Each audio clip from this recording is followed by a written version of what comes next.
So this is the video for criteria C, a criteria you're probably much more familiar with because you've done it in your IOC. However, there is a difference, and the difference largely comes from the fact that students tend to forget to analyse stylistic features in this essay.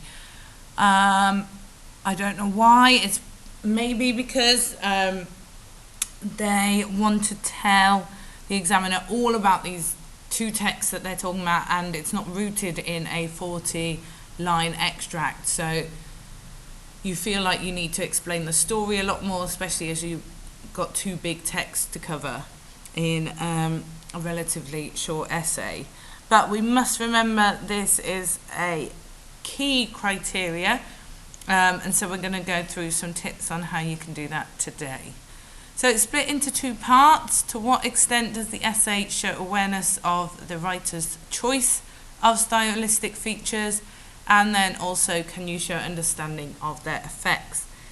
And that within SL and HL looks like very good awareness for SL with a good understanding of effects, and essentially an excellent awareness for HL and a very good understanding of their effects. So the first thing that we need to do is ensure you identify a technique for every piece of evidence you identify.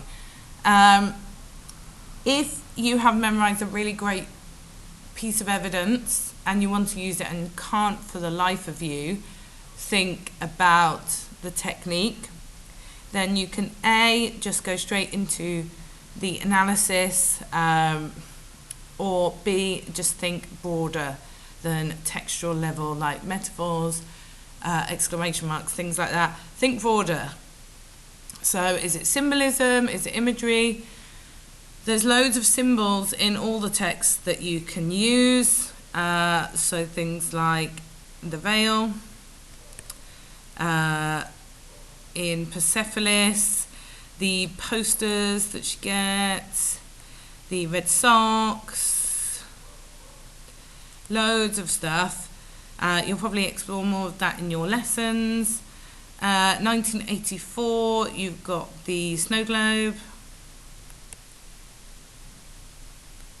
You have the, just like Newspeak, Goldstein,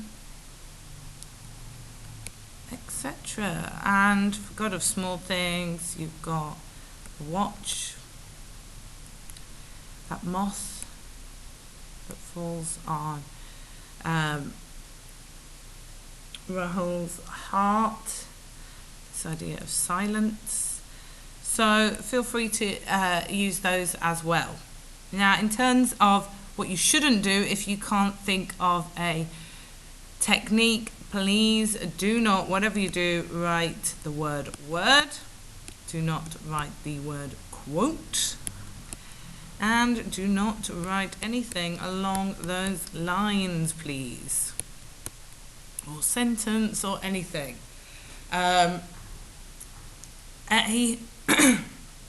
Things like quote and evidence, if you're saying the author uses this quote, an author doesn't use a quote. You're using a quote, the author hasn't used a quote or a piece of evidence. And word is just pretty basic, so try to avoid that.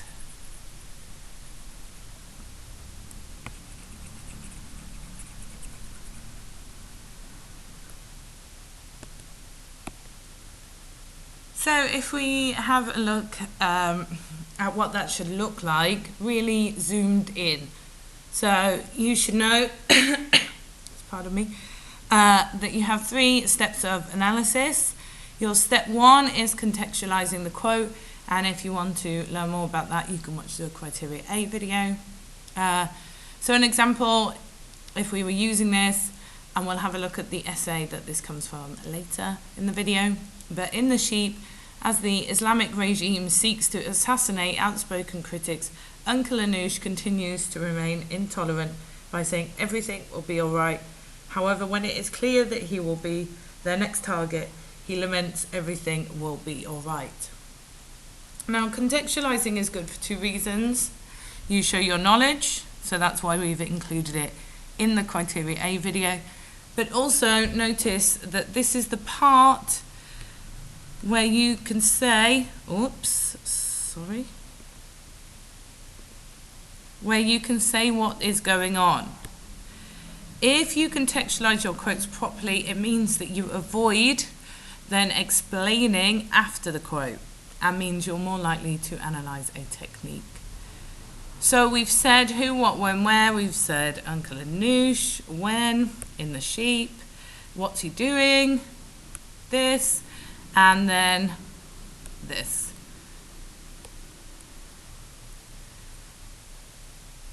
So try and contextualize as much to show your knowledge, but also to avoid you then explaining the quote after, because what you do need to do after the quote is to do your technique and analysis. So for this one, we're saying the use of punctuation indicates a change in tone as he shifts from the optimistic exclamation, I should probably choose a different colour.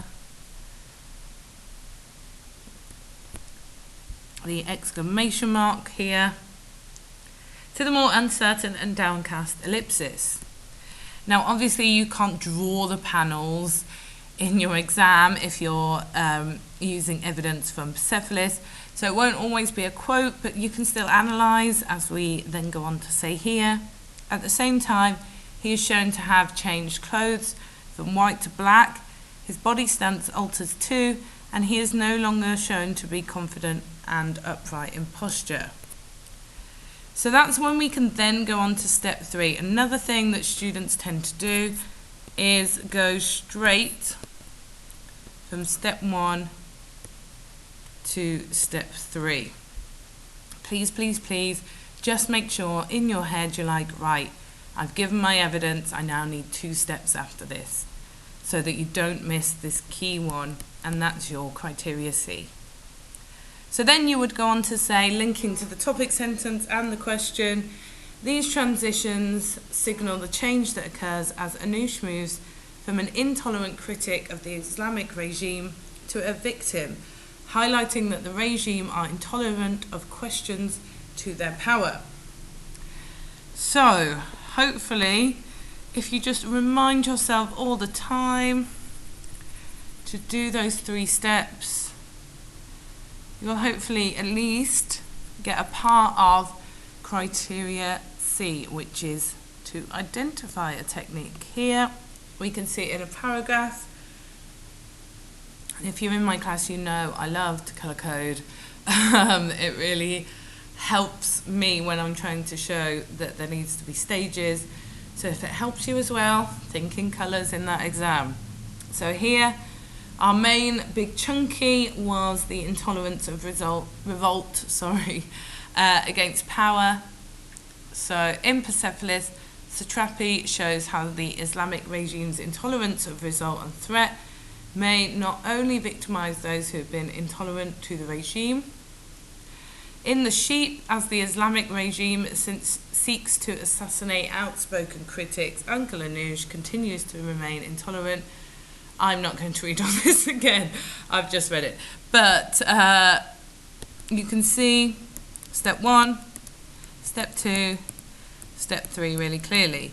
And obviously we give more than 1 piece of evidence per paragraph. So we also have another 1, 2, and 3. And I'll just quickly go through that. So Anoush inevitably is assassinated, and Marjane is portrayed as victimized, and she shouts at God, "Shut up, you, get out of my life." So contextualize that quote.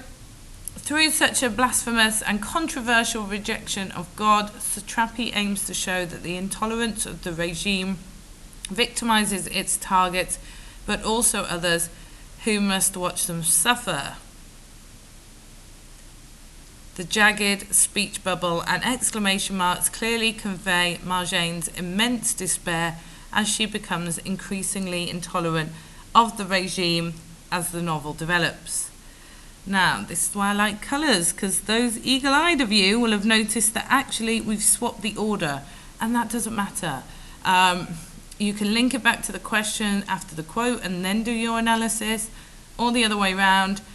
It doesn't need to be as rigid as 1, 2, and 3, but please remember to do all 3. So that's why I've included this, to show that as long as you include all 3, it doesn't matter what order you do them in. So that covers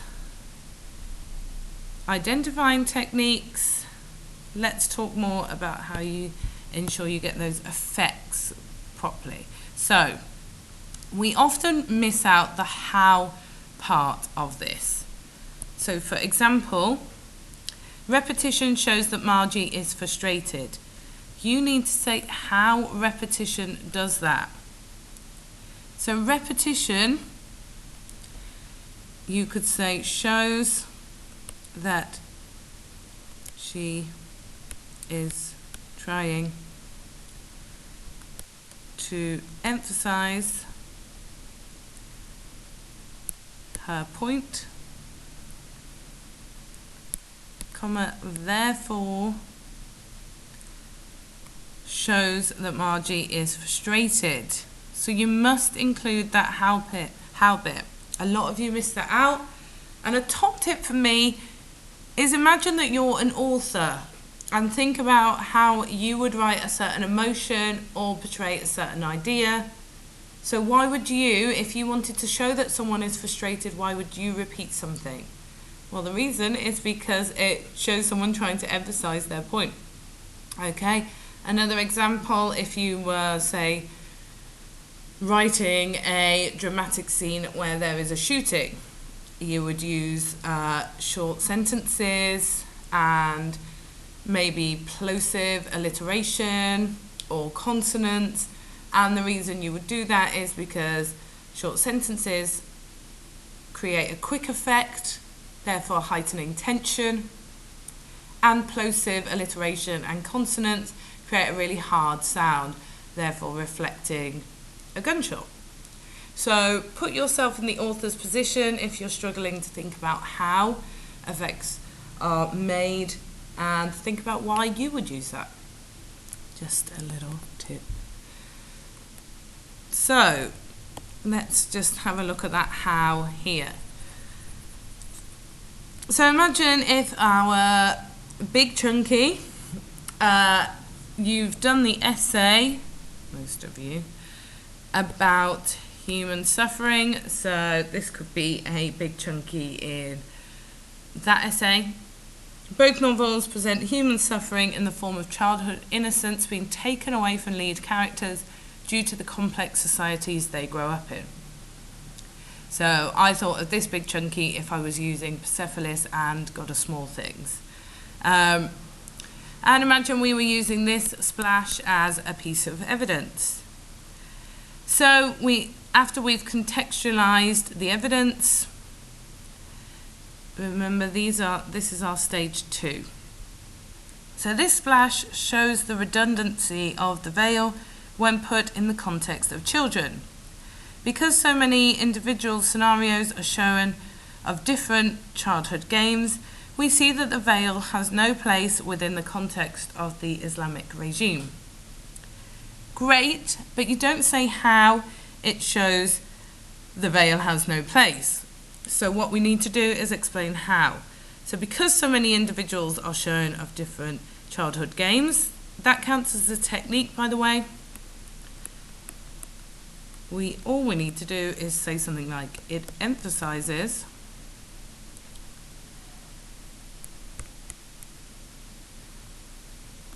that the veil has no place within the context of the Islamic regime.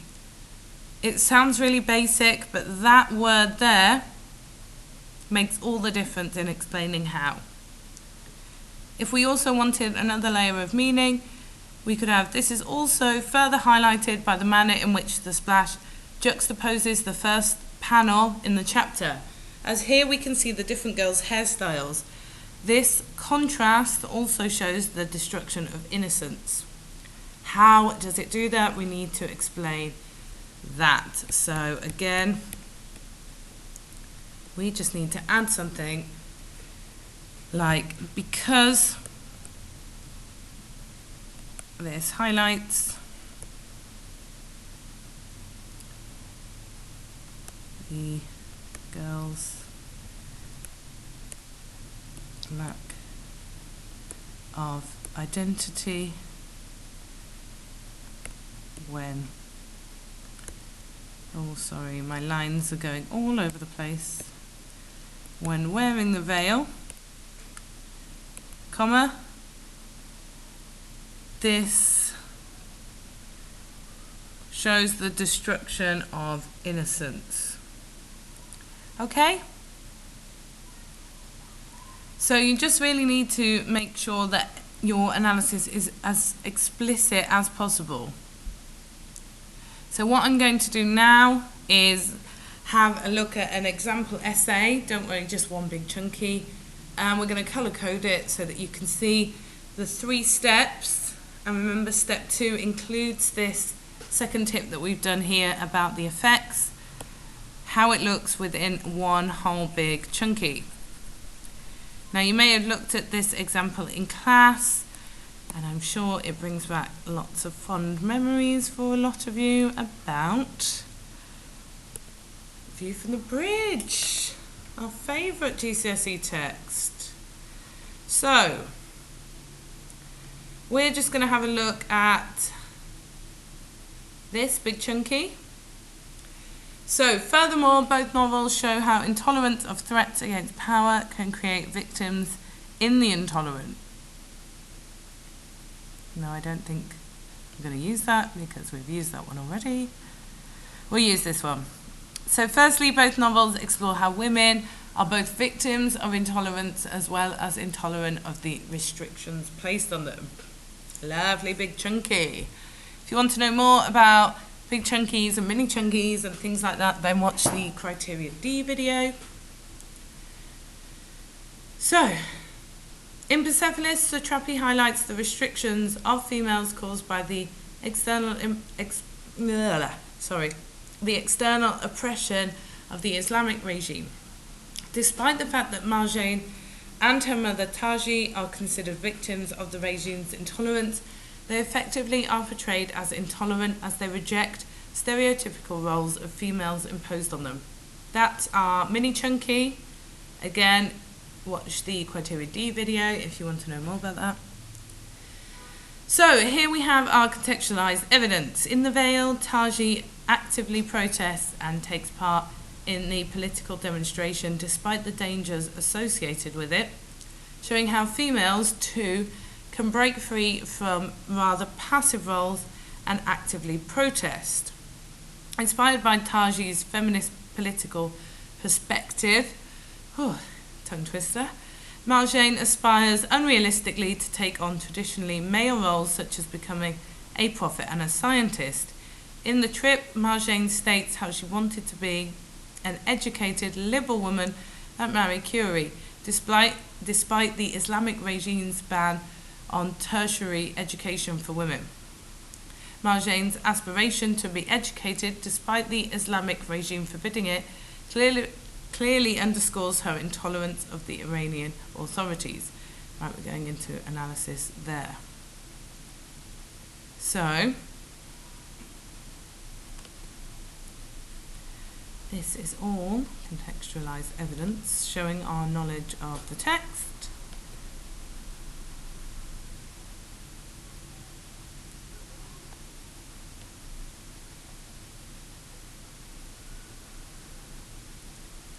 So actually what we've got here is we do the green first, sorry, the blue first, which is our link to the topic sentence, our step 3. However, this is juxtaposed. We are introducing a technique here, and you'll see how this all comes together in a bit. It's not traditional, it's not the 1, 2, 3, but it still works. So with the next frame, which illustrates Marjane lying down on a bed, lamenting misery, at the same age Marie Curie first went to France to study, I'll probably have 10 children. So we've got another piece of evidence there.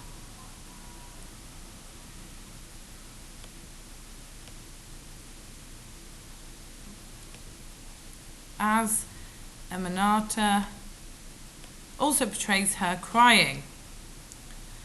So this is a technique again. So we've got juxtaposition and Emanata identified as techniques, but we haven't analysed them yet. So we then, strangely, go back to link to the question. So far, we wouldn't have any marks for analysing effects, but the links to the question are good, the contextual knowledge is good, and we have identified techniques. But here we bring it all together as her comparison with Marie Curie highlights the societal constraints Iranian women faced. Excellent. We brought juxtaposition and the Emanata together and analysed that. So that's okay. That's an all right order to do as well. The hyperbole of 10 children also shows how Marjane feels destined to become a mother. Another piece of analysis.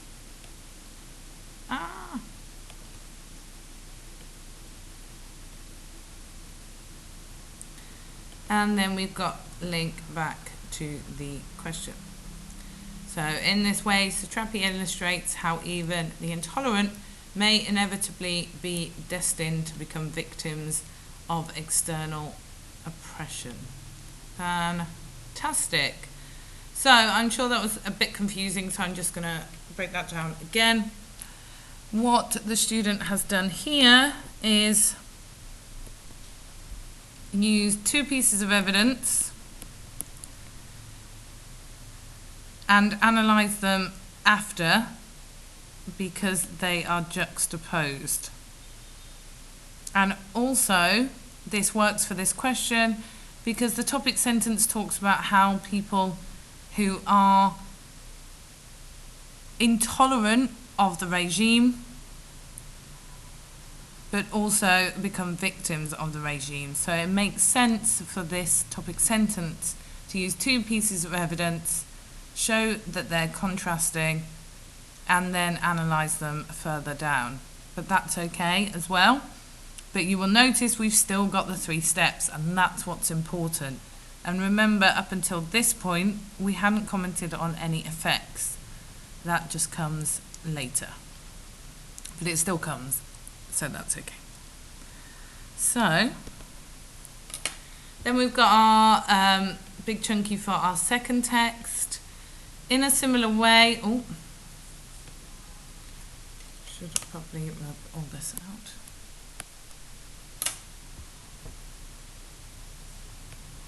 So in a similar way, in A View from the Bridge, Miller shows the intolerance and restrictions of females in society, not only brought into prominence by the social and cultural norms of 1950s America, but also within the domestic sphere of the home.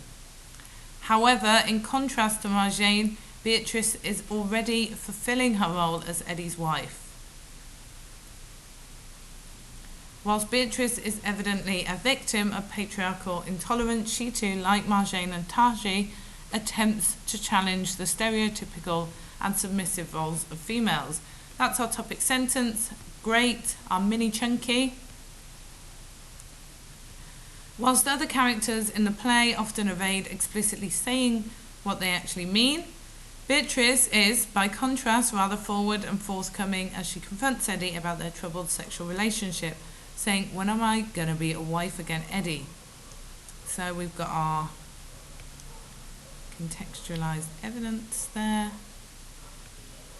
In the 1950s, the 1950s audience would probably be shocked by this exclamation. So,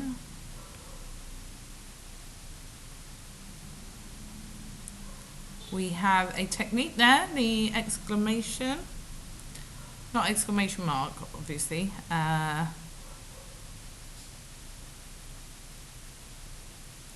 But tone of voice, as we know in theatre, is a technique, and the effect is the audience would be shocked. So that is a technique and their effect, as women would be expected to accommodate to their husbands rather than reveal intolerance with their circumstance.